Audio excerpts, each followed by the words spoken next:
Top quality और consistent performance के लिए सिर्फ सिल्वर पंप नाम याद रखना।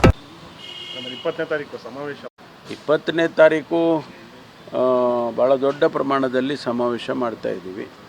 ಮುಖ್ಯವಾಗಿ ಇದು ಈ ಕಾರ್ಯಕ್ರಮ ಇರ್ತಕ್ಕಂಥದ್ದು ಏನು ಕಂದಾಯ ಇಲಾಖೆಯಲ್ಲಿ ಅವರಿಗೆ ಹಕ್ಕುಪತ್ರಗಳನ್ನು ಕೊಡ್ತಕ್ಕಂಥದ್ದು ಇದೆಯಲ್ಲ, ಆ ಕೆಲಸ ಆ ಒಂದು ಕಾರ್ಯಕ್ರಮ ಸುಮಾರು ಮಾನ್ಯ ಕೃಷ್ಣ ಬೈರೇಗೌಡರು ಅವರ ಪ್ರಕಾರ ಈಗಾಗಲೇ 50,000ಕ್ಕೂ ಹೆಚ್ಚು ಜನರಿಗೆ ನಾವು ರೆಕಾರ್ಡ್ಸನ್ನು ಕೊಡಬೇಕಾಗತ್ತೆ. ಆ ಕಾರ್ಯಕ್ರಮ ಮೊದಲನೇದಾಗಿ, ಅದರಿಂದ ಇದು ಒಂದು ಸರ್ಕಾರಿ ಕಾರ್ಯಕ್ರಮ ಇದು.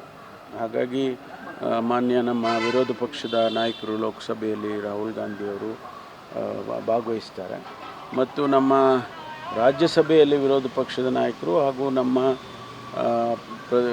AICC ಅಧ್ಯಕ್ಷರು ಮಲ್ಲಿಕಾರ್ಜುನ್ ಖರ್ಗೆಜಿ ಅವರು ಕೂಡ ಭಾಗವಹಿಸ್ತಾರೆ ಮತ್ತು ನಮ್ಮ ಪ್ರಧಾನ ಕಾರ್ಯದರ್ಶಿಗಳು ಮಾನ್ಯ ಸುರ್ಜೇವಾಲಾ ಅವರು ಕೂಡ ಭಾಗವಹಿಸ್ತಾರೆ. ಅದು ಅವರು ಸಂಸತ್ ಸದಸ್ಯರಿದ್ದಾರೆ. ಬಟ್ ನಮ್ಮ ಪಕ್ಷದ ಇನ್ಚಾರ್ಜ್ ಇರೋದ್ರಿಂದ ಅವರು ಬಹುಶಃ ಅವರು ಕೂಡ ಕಾರ್ಯಕ್ರಮದಲ್ಲಿ ಅಂದರೆ ಸಾಧನಾ ಸಮಾವೇಶ ಅಂತಲೂ ಕೂಡ ಸಾಧನ ಸಮಾವೇಶ ಅಂತ ಅಲ್ಲ, ಇದು ಒಂದು ಸರ್ಕಾರದ ಕಾರ್ಯಕ್ರಮ.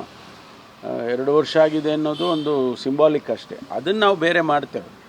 ಬೇರೆ ನಾವು ಸಾಧನೆಯ ಸಮಾವೇಶ ಅನ್ನೋದೇನಿದೆ ಅಲ್ಲ, ಅದನ್ನು ಬೇರೆ ಇನ್ನೂ ಕಾರ್ಯಕ್ರಮ ಮಾಡ್ತೇವೆ.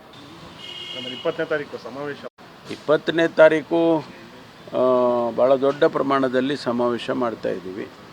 ಮುಖ್ಯವಾಗಿ ಇದು ಈ ಕಾರ್ಯಕ್ರಮ ಇರ್ತಕ್ಕಂಥದ್ದು ಏನು ಕಂದಾಯ ಇಲಾಖೆಯಲ್ಲಿ ಅವರಿಗೆ ಹಕ್ಕುಪತ್ರಗಳನ್ನು ಕೊಡ್ತಕ್ಕಂಥದ್ದು ಇದೆಯಲ್ಲ, ಆ ಕೆಲಸ ಆ ಒಂದು ಕಾರ್ಯಕ್ರಮ ಸುಮಾರು ಮಾನ್ಯ ಕೃಷ್ಣ ಬೈರೇಗೌಡರು ಅವರ ಪ್ರಕಾರ ಈಗಾಗಲೇ 50,000ಕ್ಕೂ ಹೆಚ್ಚು ಜನರಿಗೆ ನಾವು ರೆಕಾರ್ಡ್ಸನ್ನು ಕೊಡಬೇಕಾಗತ್ತೆ.